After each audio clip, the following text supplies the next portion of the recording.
दिवसीय कार्यक्रम था, ये किस सब्जेक्ट पे था, इसका क्या रिजल्ट?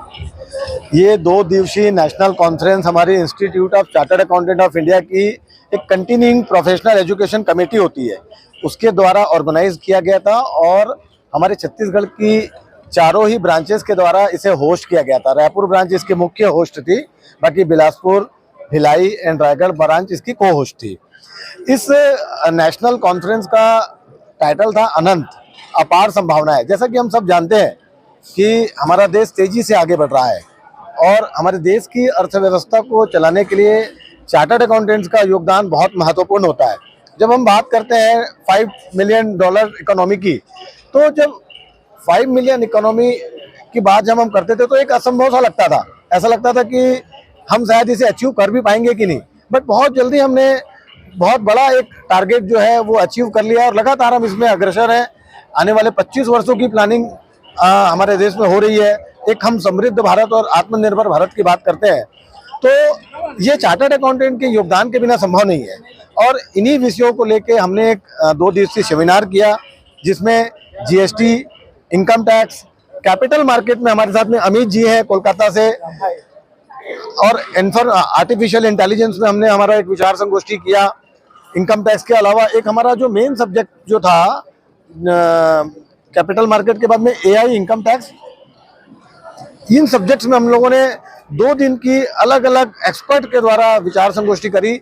आज यहाँ हमारे बीच में 800 चार्टर्ड अकाउंटेंट अवेलेबल है। यह बेबीलोन इंटरनेशनल का पूरा बड़ा हॉल, पहली बार यहाँ पे एक नेशनल कॉन्फ्रेंस ऑर्गेनाइज हो रही है और क्योंकि आप लोगों का एक सहयोग भी हमें हमेशा मिलता रहा है। एक हमारे जो विचार हैं ये मीडिया के माध्यम से जन जन तक पहुँचते हैं और भारत की अर्थव्यवस्था में आप लोगों का भी एक विशेष योगदान रहता है।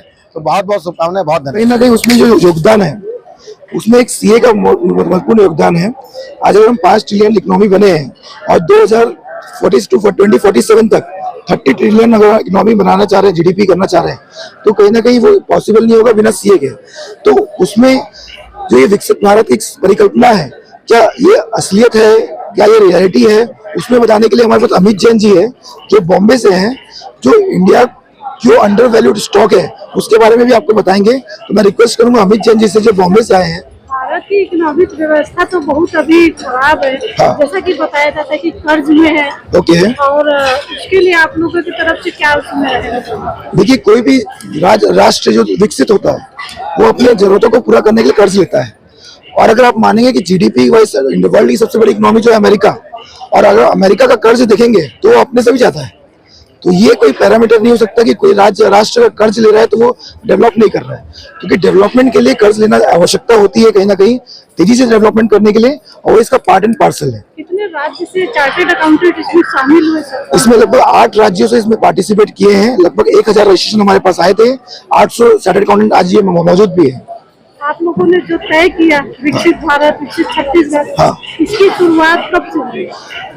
ये शुरुआत तो लास्ट 10 ईयर से इंडियन इकोनॉमी देख रही है। चाहे वो हर मेंबर, हर देशवासी का इसमें कंट्रीब्यूशन है।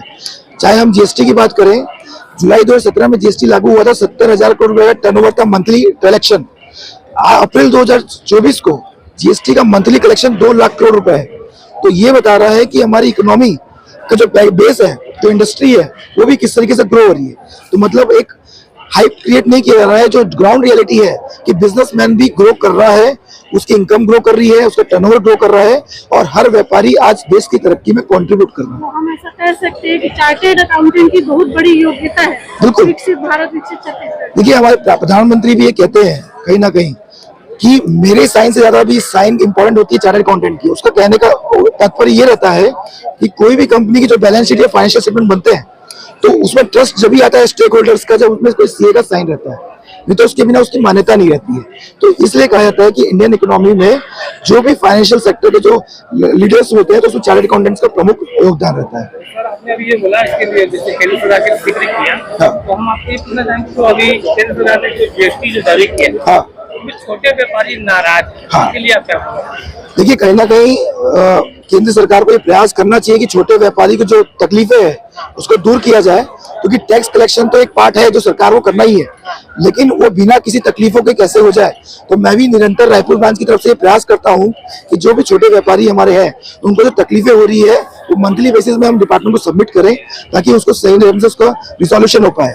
इसका एग्जाम्पल मैं आपको देता हूँ कि अभी GSTR 1 को लेके छत्तीसगढ़ सरकार ने नोटिस जारी की थी, तो हमने अपने CS शूट से OP चौधरी जी से रिक्वेस्ट किया था कि भाई ये नोटिस ना जारी किया जाए, तो उसमें तत्काल निर्णय लेते हुए अभी तत्काल प्रभाव से उसे रोका गया है।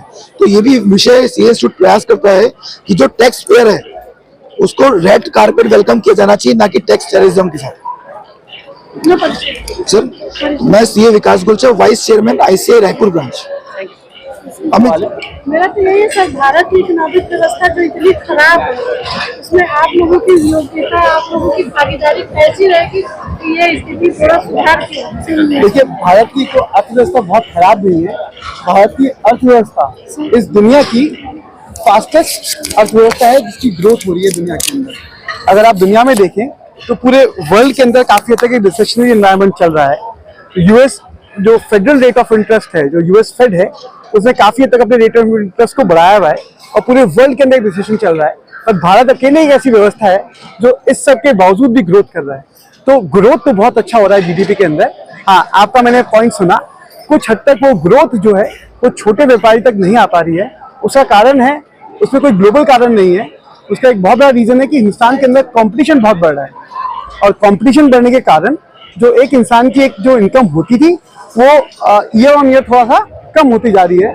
और दूसरा जो ऑनलाइन चैनल्स आ गए हैं जिसके साथ हमारे व्यापारी डायरेक्टली कॉम्पीट करते हैं, वो कुछ हद तक उन्होंने उनकी सेल्स को इम्पैक्ट किया है। पर जैसा विकास जी ने कहा कि एवरी पॉइंट ऑफ टाइम हमें जब भी समय लगता है, हम इंस्टीट्यूट की तरफ से विकास जी जो है इस चीज़ को लेने की कोशिश करते हैं, चाहे वो स्टेट गवर्नमेंट के साथ हो या सेंट्रल गवर्नमेंट के साथ हो, जिससे कि व्यापारियों की इस समस्या को सुलझाया जा सके। मेरा नाम है Amit Jain and I am a co-founder for Ashika global family office services based out of Mumbai.